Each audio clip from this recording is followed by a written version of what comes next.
Fox News alert now from the Middle East as a routine naval exercise turns deadly. Iranian state-run media reporting a missile fire during training struck a support ship, killing 19 sailors and injuring 15 others.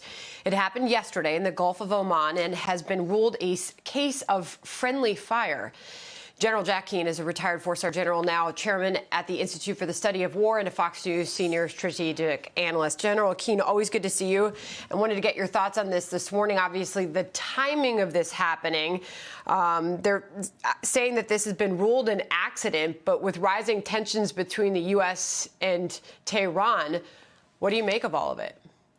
Well, the United States Navy has been conducting drills also in the Persian Gulf, a little further north than this. And so have the Iranians. Some of this is routine, but there has been an increase in activity ever since Iran's military escalation started over a year ago, certainly.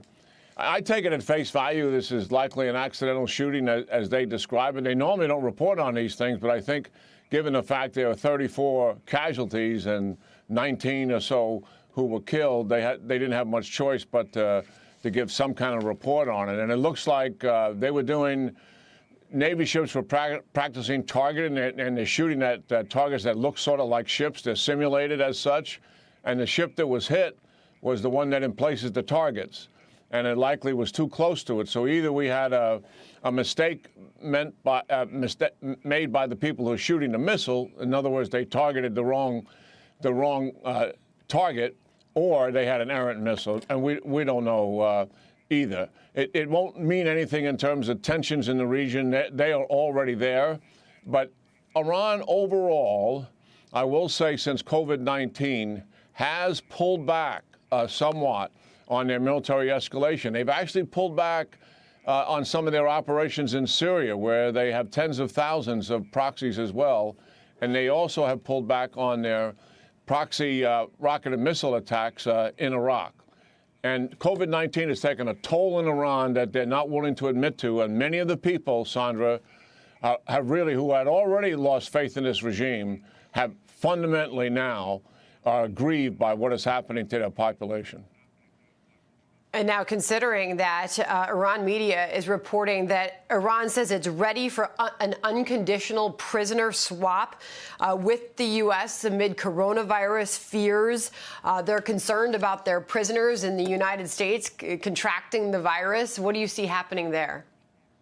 This is kind of curious. This was released by a spokesperson for the cabinet in their media, and the State Department doesn't have any knowledge of it. In other words, we work through the Swiss embassy, so our audience recognize that. We don't have diplomatic relations in Iran. And evidently, I'm assuming they've talked to the Swiss embassy, and there's no outreach, official outreach by the Iranian government dealing with a specific prisoner exchange. We did one last December. They're not unprecedented, between an Iranian scientist and a Princeton college professor that was done successfully. And we're trying to get Michael White out of there, who's been there since the summer of 2018, and negotiations have been ongoing. But as of right now, the State Department has no evidence, at least they're willing to admit publicly, that this is a real overture. I want to get your final thoughts on a headline in the South China Morning Post today. U.S.-China tensions in South China Sea fueled by increase in military operations.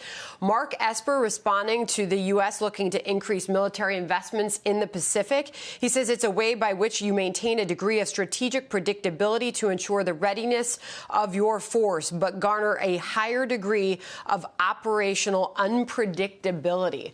Finally, wanted to get your thoughts on that, General Keane, before you go.